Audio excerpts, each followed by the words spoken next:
And we're on.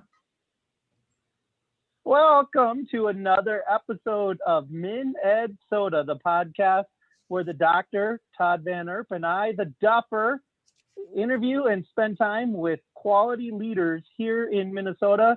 And today I use the term quality loosely because of our very special guest that we've got today. Todd, do you want to introduce our guest today?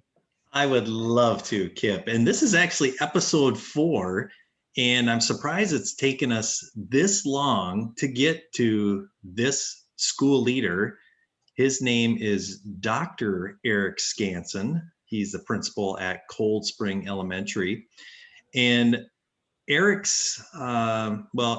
has a connection with Kip a long time ago, and I'm going to ask him about that in just a second. But the reason that we wanted to have Eric on today was we wanted to have him talk a little bit about the value of belonging to your state organization. And this could be a principal's organization, it could be a superintendent's organization, maybe a teaching organization, but there are a lot of benefits that people aren't aware of to belonging to your state organization. So welcome, Eric. Thank you so much for joining us today. And do you want to take us back a little bit to your connection to Kip and the Renville County? Yeah, absolutely. And maybe you don't want to go there. That's a dark subject for you, but the mind selectively edits. So I think it's going to be nothing but good memories when I think back to meeting Mr. Link for the first time.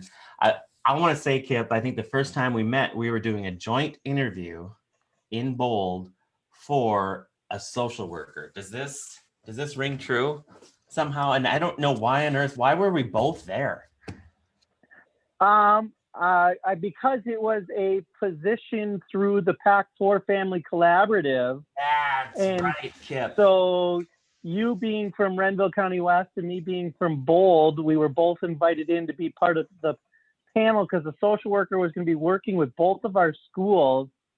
But neither of us employed the social worker. Yeah, that's right. But didn't something happen in the end where I feel like I had that social worker full time anyway?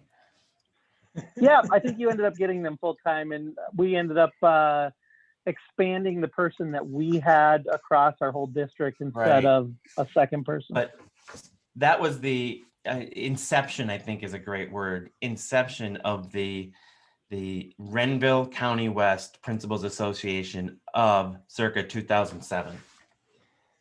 Yes, and it was quickly followed up with Mespa's new principal seminar in October, where we got together with a whole bunch of people like Abe Rodemeyer was there, and Brian from Edgerton, and we all sat around and talked about, hey, I applied for your job, I applied for your job, I applied for your job, and I don't recall anybody saying that they applied for yours, though. I don't think so. I think I was the only one that interviewed. They were just thankful that somebody maybe come in. No, I shouldn't say that. Renville was a great place to start. It was a great place to start. We had some good people out there, and what a great place to get your feet wet. But, you talk about Mespa and the new principals seminar. I know that's one of the things we're going to talk about today is just the value of professional organizations, but it's things like that when organizations have the wherewithal to bring people together that need connection, that is so important. And it really was a kind of a marquee moment, I would say, in recognizing what Mespa can do and why I wanted to be involved. Mm-hmm. Well, let's back up a little bit here, Eric. Why don't you tell us about, how did you get to your first principalship? Were you a teacher and then entered the principalship? How did that all happen? Yeah. So I was a teacher. I was a teacher in Buffalo, Minnesota, where I had the opportunity to teach first grade, fourth grade, and sixth grade. Through that time, finished a master's and through Hamline University, and then went on to get my principal license through the University of Minnesota. And I was actually pretty shocked it's a little bit like, I think, your story in that, oh my gosh, somebody has offered me this job and I'm going to go do this. And I think there's this moment of like, holy crap, like I went to school for this. I thought I wanted to do this, and now it's really happening. And you feel like you need so much support. And I think what's interesting about these districts that are rural, or you feel kind of alone, you can be like the only principal, the only administrator, maybe besides your superintendent, and you don't always have a place to go for questions, or you don't always, especially when you're new. So making those relationships early was very key, and I certainly appreciated Kip and being next door, and especially after we even took it a little bit further and went into Mespa, which is the Minnesota Elementary School Principals Association. We're probably going to use a lot of acronyms today, aren't we, fellows? That's kind of what we do in education, unfortunately, but LOL. Well, you one of the key things I think that you brought up there is the isolation that can occur in our smaller districts. I mean, you mentioned sometimes it's just one principal and a superintendent. And when I was hired at Bold, our superintendent was deployed to Kosovo, and actually we had an interim superintendent that was there for 100 days out of the school year. So the rest of the time it was just me.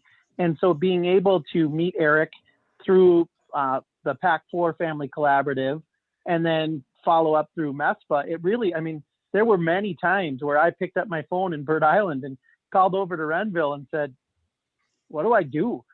Because at least you had Jeff Wilson up at the high school to help you out. Yep. Jeff and Lance. Yep. That was a good place to start. So how many years did you teach in Buffalo, Eric? Only 6.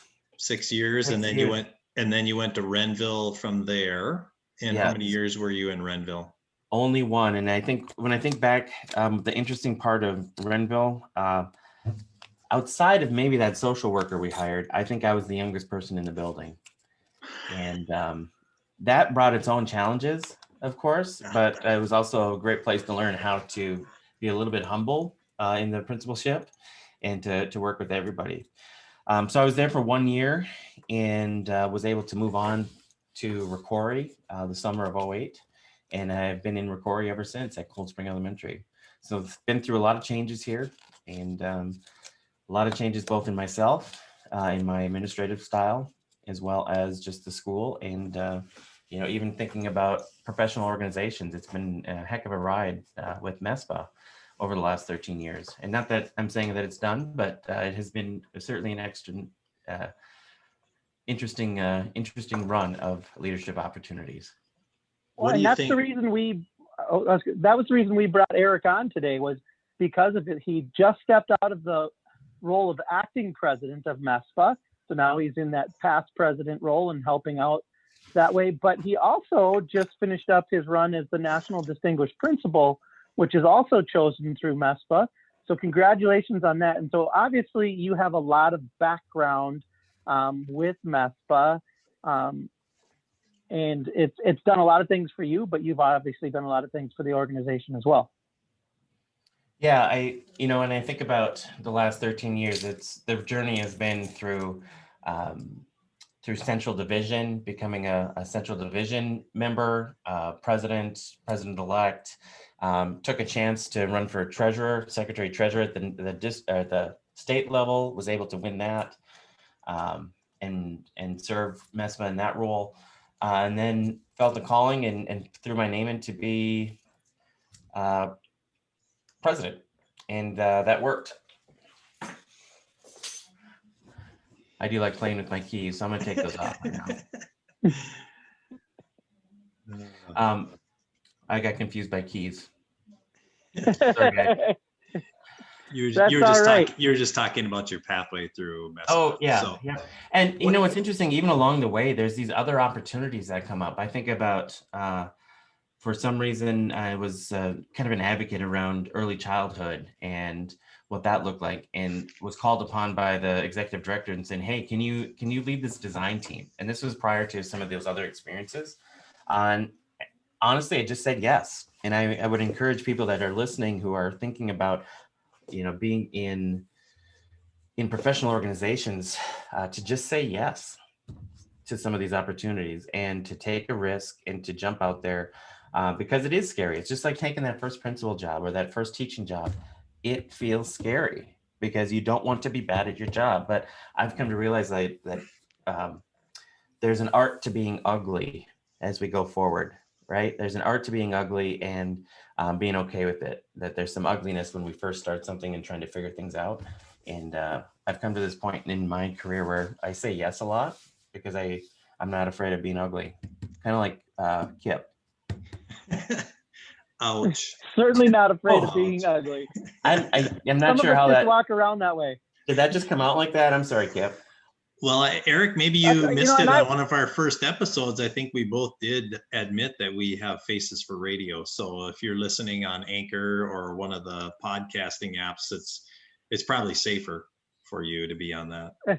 Well, we did acknowledge, though, that Kip has a very beautiful beard right now. So if you do have the chance to find this on YouTube, I highly suggest you do find it. You had said this earlier, Eric. It almost looks like it's like a chia pet he's got growing on his face, Yeah. man. That thing is thick. I'm jealous. Well, I'm totally jealous. That would take me a lifetime to grow, Kip, and you did that in like 2 weeks. Oh, thank you. Well, and I was just about to like give Eric a compliment and call him the bringer of joy, because that's what I heard Brett Domstrand call him on one of the Mespa podcasts earlier. The bringer of joy, this guy that just is always got a light step, always ready with a corny dad joke or a corny principal joke. And then he goes and puts me down. And since you brought that up, Kip, that was going to be one of my questions I had for Skanson today is lay one of those awesome jokes that you have, or do you need a few moments to think about one? Can I think about that for a few moments? Yes, we will come back to it because I got to go through the repertoire. If you don't know Eric Skanson, you got to know that I think in every meeting that I've been in with Eric, he's always got at a minimum of one, but it's usually a handful of just awesome dad type jokes that like the more grown, the better. Like I want people to be like, yeah, there's some of them like that. Hey, Eric, one of my questions for you is what do you think the thing that has surprised you the most about being a part of Mespa? Oh, I have something that comes right to mind about that is when you get involved in an organization, and especially when you get into a level where maybe you're part of some of the decision making or some of the planning or some of the leadership areas, there's when you first think about getting involved, you might be scared, like, is this going to take too much of my time? Is it going to be a distraction? Is my school going to suffer with my attention being involved in the organization? And here's what I would say to that. There is far more value that comes back to your home base than you give. So what I mean by that is the value that you bring back to your district from the people that you meet, the inside information that you get, the understanding of leadership, organizations, how to work with people in diverse settings, all of that comes back and is such an asset to you and your district that I would highly recommend that anybody really thinks about to what level you want to commit to your professional organization. Sure. That was a surprise to me. There's two things I want to kind of follow up on with that. One is you mentioned it earlier before we started making fun of my beard, but you mentioned being a member of the Central Division of Mespa, right? Like there are layers that you don't have to go right for the big shooting match right away. There's several, within all of our professional organization, there's regionalized portions. There are different positions that you can be willing to take a risk and step into. And oftentimes they're begging for people to step into some of those roles. But then the second piece of that is when you do take that risk and you step out, you have to be willing to not be selected too. And sometimes that's hard, and it can be hard on your ego. I mean, I've ran for a statewide office and didn't get it. And, it turns out that it was just perfectly great. And the person I lost to was fabulous, or is fabulous. She's still in the role. Shout out Don Brown, doing a great job, legislative advocate. But, you have to be willing to not get it too. Mm-hmm. And I think those are two, start small at the regional level and then be willing to be turned down. Absolutely. And when you talk about layers, like think even locally, like there was a stint where I was heavily involved with the local JC's organization. And through that, I met some really great local leaders that have um, really embraced my understanding of our civic community as well. So it's not just professional organizations around your license, but think about what are those organizations that you can collaborate with and work with even locally to be part of something. Because I think there's no secret here that it's those connections that we make with people that bring value into our life. Um, and these organizations are simply the facilitators of those opportunities for connection. And the great organizations, and I think Mespa is a really well-run organization, and we've got some great talent and some great people that have stepped up to be the facilitators of those connections. And I I think that's where that value comes is when you can meet people. And I mean, I think about you two right here. This is part of the reason, right? This is connection that was facilitated through an organization, through opportunities. So, other than relationships and some of the other things that you've outlined, Eric, and especially over this past year, I know one thing that John Miller-Hagen, who is the executive director at Mespa, and Dave Adney, who's the executive director of the Minnesota Association of Secondary School Principals, or MASSP, they have said many a times we need to continue to be a learning organization. So through MESPA, what are some of the things that you feel like you have learned that have been really instrumental in your principalship? I can think back to one particular opportunity that I would say changed my life as a principal. Those are big words, right? But I ended up going to the Literacy Academy through MESPA with Bonnie Hauk and Sandy Novak. And I came out of that with a new understanding of what my role as an administrator was. And our job is not to teach literacy, but we sure as heck better understand literacy because it is such an important part of what's happening in our elementary buildings. And I came out of that multi-day training that was brought by MESPA, and it revitalized me about what literacy means in my building and what my role as a principal was through walkthroughs, through building a culture of literacy, to having conversations with teachers around literacy, understanding the building blocks of literacy. That was one piece that really changed my life. The other piece that I love is Winter Institute. It is a time where I walk out of there feeling so refreshed and making sure that that I come back with something that is going to impact my practice. I'm always looking for something. I feel like Curly in City Slickers, what's that one thing? I don't know if you remember that movie, but what's that one thing that I'm going to bring back? The secret to the Mespa Institute. What's that one thing that I'm going to bring back and implement in my school? So I always came back with learning in mind, saying, and it's fun because I always had staff that would come up to me after coming back from Winter Institute and go, okay, what's the new thing? What are we doing? What did you learn? And I would be happy to share with them, whether it was a book or some particular practices. It was just a great place to annually learn something for yourself and your building. Nice. Yeah, I would say that when I was a part of MESPA, one of the things that really changed how I operated, I had been a school administrator for a few years before I became a member of MESPA. And Kip and I have talked about this before, but it was the MESPA office training that I went through that was kind of saved my sanity. So that's one of the things that I always bring with me wherever I go. A piece that I certainly treasured from my time with MESPA. Kip, what about you? Well, I would say very similar to both of you. I think Mespa Institute has been a lifeline. Early on in my career, I was very much a regular at Mespa Institute, and then I changed school districts, and the rest of the principals in our district didn't go, and so I kind of disappeared for a couple of years. And then when I got back to Sartell and became a principal there, it got me back in, and it just the joy that you experience by being around others and building those relationships. And I think Jessica Cabine said it best for me one time, and it was a long time ago. And I think it was just we were making a video for somebody else that was new into the principalship.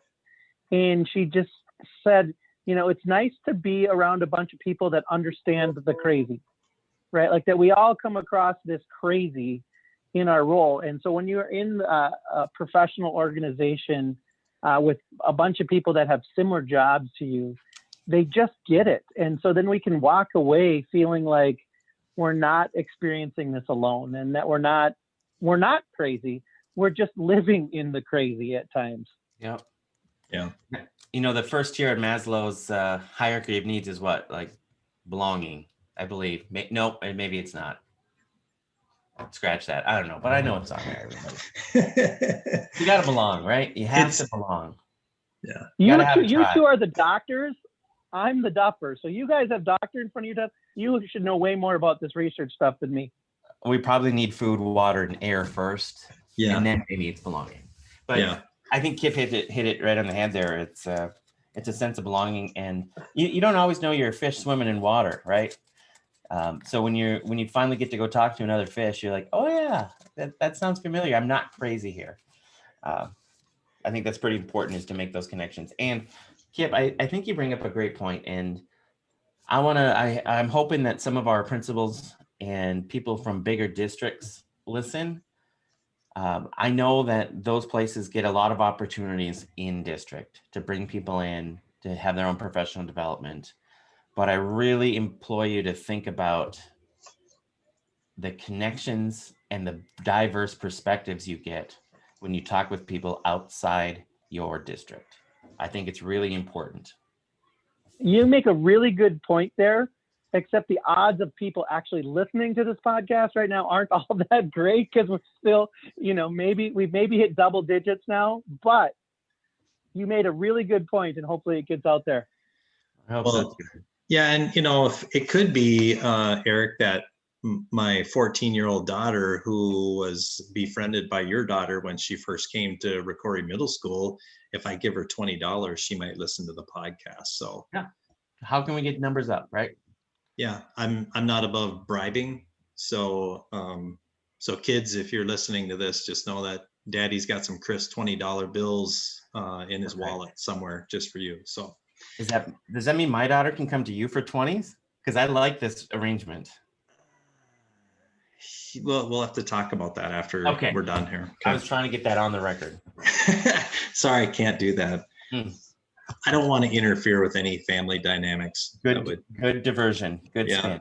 And next question. Okay, next question for you, Eric, is it's opening day. It's Major League Baseball opening day. So I've kind of got some rapid fire questions that I'm going to shoot at you. This sounds fun. Okay. The first answer is 20. The first answer is 20. Okay. Well, the first question was, what's your favorite season of the year? The great Carnegie? This does not work. Okay. Favorite season of the year. I love winter. Winter? Okay. I do. What's your favorite cereal? Fruit Loops. I just came out so fast. Yeah, I like Fruit Loops too. I hope my wife doesn't listen. Why are Fruit Loops outlawed in the Skanson house? Yes. Sugar, man. It's got sugar. Well, don't tell her about the podcast and she'll never know. True. And if Nate Getter doesn't rat you out, you're good to go. Yeah.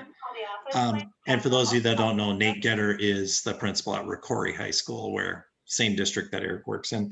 Okay, third question here. Do you hit in baseball? Do you hit right, left, or switch? Right. And do you throw? Let me revise that. I swing right-handed. It doesn't mean I actually get to hit anything. Okay, good enough. How about throw? Do you throw right or left? Throw right. Okay. Well, I'm guessing you played baseball as a kid. I did. Yeah. Okay. And do you still play a little bit as an adult or no?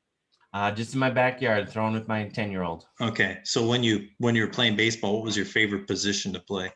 I love playing outfield, actually. I love trying to do those like sliding catches. That was like my jam. I could totally see you doing that too. Yeah, I was a showboat, man. I wanted to have like the fun catch, Like that was my deal. Plus, I was a little bit scared of the speed of the balls in the infield. Yeah, definitely. Who is your favorite professional? Who's your favorite ball player of all time? Ball player of all time. Bo Jackson. Oh, good one. Who's your favorite Minnesota Twin of all time? Oh, gosh. Probably Greg Gagne. Oh, that was one I would not have thought of right off the top of my head. And last question, your favorite ballpark to visit? Target Field, man. It's a great little venue. Well, I hope that nobody from Cold Spring hears that you said Target Field, because you didn't say Springer. You didn't say Springer Park. So you totally led me down that path. That was a trap. I did. You trapped me. I did kind of set you up for that one. So. And just south of that is Saints Field and Dazzle, and it will dazzle you. Oh yeah, that is dazzle, razzle, dazzle. They've come a long way with that field, Kip Link, I'll tell you. You know, if Doctor and Duffer doesn't work out, could you guys maybe move to Razzle and Dazzle? That sounds like Dan Gladden. Oh man. Well, we haven't got to hear your joke yet, Eric. Oh gosh, I don't really have any joke. Can I tell you about the guy who invented lifesavers though, just as a side? They say he made a mint. There